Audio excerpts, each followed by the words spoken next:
என்று ஒன்று இருந்தால் இறப்பது நிச்சயம். ஆமா, இளமை என்பது போகும், முதுமை என்பது வந்து கொண்டே இருக்கும் அப்பா. ஆக ஆதியும் அந்தமும் இல்லா அருப்பெரும் ஜோதியின் சுருவமாக திகழ்பவர். சரி, அணுவிற்கும் அணுவானவர், பெருவிற்கும் பெரிதானவர். ஆமா, அண்ணாமலைநாதன். சரி, உண்ணாமலை உமையால் உருவாகம் அமைந்த ஓம் நமச்சிவாய பரம்பொருள் மாத்திரமே. ஆமா சுவாமி. அவரை தவிர்த்து தேவர்களானாலும் சரி, மும்மூர்த்திகளிலே முதல் மூர்த்தி அவரை தவிர்த்து வேற எவர்களானாலும் சரி, விஷ்ணுவா இருந்தாலும் சரி, பிரம்மாவா இருந்தாலும் சரி, ஒவ்வொருத்தருக்கும் ஒவ்வொரு யுக காலங்கள் உண்டு. தேவர்கள் வருடம், மானிட வருடம், பிரம்மா யுகம், சரி, விஷ்ணுவுடைய யுகம் என்று யுக காலங்கள் உண்டு. அந்த யுக காலங்களுக்கு எல்லாம் அப்பாற்பட்டவர். சரி, காலத்திற்கும் அப்பாற்பட்டவர். காலனை காலாயில் உதைத்த நீலமேக வர்ண சியாமல ரூபன். சரி, ஓம் நமச்சிவாய பரம்பொருள் மட்டும்தான். ஆமா. ஆக இந்த வரத்தை தவிர வேற எந்த வரம் வேண்டுமானாலும் கேளு, நான் உனக்கு தாரேன்னு சொன்னார் பிரம்மதேவன். ஆமா சுவாமி. ஓகோ, அப்படியா? ஆமா. அப்படியானால் என்ன, இந்த அகில உலகத்திலே சரி இரண்டு ஆண்களுக்கும், ஆமா, அதாவது அரிக்கும் சிவனுக்கும் நடுகால் உதைத்து ஒரு பாலகன் வந்து அவன் வந்து இங்க கொண்டா கொல்ல முட்டுங்க. ஆமா. யாரு? இந்த மகிழ்ச்சியாகப்பட்டவள். சரி, மகிழ்ச்சியாகப்பட்டவள். மகிழ்ச்சி ஏன் அப்படி கேட்க? மகிழ்ச்சி யாருக்கு? தங்கச்சி. ஐயோ, மகிடாசுரனுக்கு தங்கச்சி. கொல்லாத தங்கச்சியா இருக்காள, வேற கொல்லாத தங்கச்சி இல்ல. ஆமா, ராட்சசி இல்லாம அப்படிதான் கேட்பா. இப்படி வார்த்தை கேட்ட சும்மா இருக்க முடியும்? கேட்க மாட்டேன். வேற ஏதாவது கேட்பாளாவா? அதை போய் கேட்க பத்தியில. ஆமா, ஏன்னா மகிஷாசுரனை சம்ஹாரம் செய்தது மாகாளியர்கள் 8 பேரும். ஆமா, அம்மையாகப்பட்ட மாகாளியர்கள். சரி, அண்ணங்காரனை சம்ஹாரம் பண்ணி விட்டாங்கன்னு தெரிஞ்சு பழையபடி தேவர்களை பழி வாங்கணும்ட்டு இவாளும் அப்படி செய்யறா. இவாளும் தவம் இருந்து வரத்தை வாங்கியாவது நம்ம தேவர்களை பழி வாங்க முடியுமா? எப்படியாவது பழி வாங்கி ஆடே நினைக்கிறா. அப்படி யாரும் நினைக்கா? மகிழ்ச்சி நினைக்கா. பொல்லாத ஆளா இருக்கா. அரைக்கி.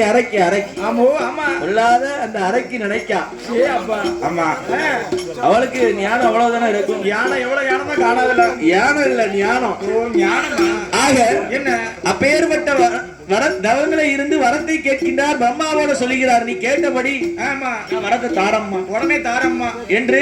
சரி, பிரம்மதேவரோ அப்படியே ஆகட்டும் என்று சொல்ல, ஆமோ, அதன் பயனாகவே என்னம்மா, அரிக்கும் சிவனுக்கும் நடுகாவலே. சரி, அரிக்கும் சிவனுக்குமாகவே. ஆமா, அரிகர புதல்வனாக. ஆமா, ஐயனுக்கும் ஐயனாக. ஆக அரிகர புத்திரனாக. சரி, ஸ்ரீ தர்மயோக ஞான ஞான யோக வீர விஜய சாஸ்தாவாகவே என் ஐயன் எப்படி பிறந்து வருகிறார் பாருங்கள் சுவாமி.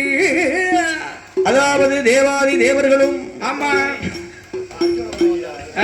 தேவாதி தேவர்களும், சரி, அந்த அசுராதி அசுரர்களும் இருவேர்களுக்கும், ஆமா, இருவேர்களிலும் யார் பெரியவர் என்று யுத்தமானது வருகிறது. அப்ப எங்க பார்த்தாலும் அதான பெரிய விஷயமா இருக்கு. நீ பெருசா, நான் பெருசா, சண்டை நடந்துட்டு இருக்கு. அதன் பயனாகவே, ஆமா, அதன் பயனாகவே திருப்பார்கடலை கடைய. சரி, பார்க்கடலை கடைந்த மாத்திரத்தில் அதனின்று விட்டார்கள் அமிர்தமானதை. தேவர்கள் உண்டார்களே, ஆனா என்றென்றைக்கு சிரஞ்சீவியா இருப்பாங்க. என்னைக்கு பார்த்தாலும் வலிமையா இருக்கு. அசுரன் கையில கிடைச்சிடப்படாது என்று திருமாலியம் பெருமாள் நாராயணமூர்த்தியோ, சரி, மோகினி போல் அவதாரம் கொண்டு, ஆமா, மோகினி அவதாரம் கொண்டு, சரி, அந்த அமிர்த பாயாசத்தை தேவர்களுடைய இடத்திலே சேர்த்தார். ஆமா, தேவர்களுடைய இடத்துல இல்லையா, தேவர்களுடைய இடத்தை கொண்டு சேர்த்தார்.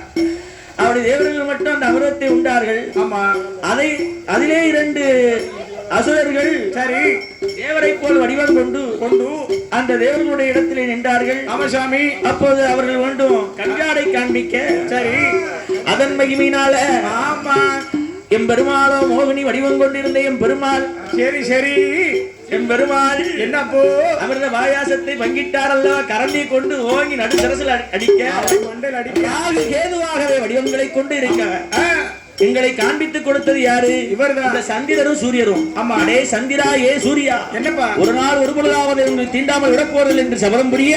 சுவாமி, அப்படி இருக்க தேவாதி தேவர்கள் எல்லோருக்கும் என்ன எல்லோருக்கும் அடியா வரத்தை பெற்று அப்படி இருக்கின்ற போது அந்த பாதாள நாட்டை ஆண்டு வந்தானே ரிஷிமுகாசுரன் பெற்ற மகனாகப்பட்ட, ஆமா, வல்லரக்கராச்சுதன். சரி, கொடுங்கோடு ஆட்சி செய்யக்கூடிய அந்த வல்லரக்கராச்சுதனை எம்பெருமான் மோகினி அவதாரம் கொண்டு இருக்கின்ற போது சுவாமி இந்த நயலான பெண் மீது மயில் கொண்டு மதிமயங்கி காம வெள்ளத்தால இந்த அரக்கை என்ன செய்தா பாருங்க.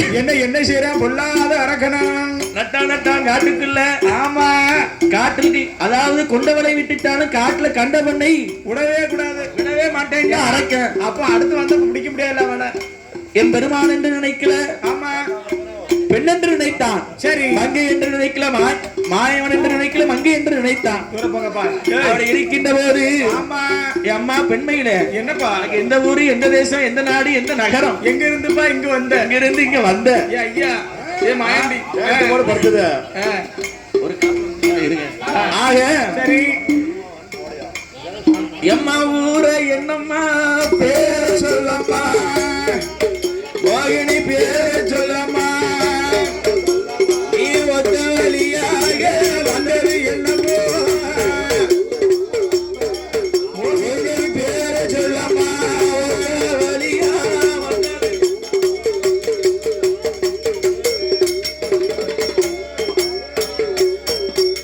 எங்க மோகினியால் இடமாதிரி, மோகினியாயிடம் அதிர வல்லரகம் கேட்ட போது சொல்லுதால மோகினியாள் ஏழா ஏழா வல்லரகா எனக்கு அக்காலங்க 8 பேரோ முதல்ல அக்காலே காசினோடுகின்ற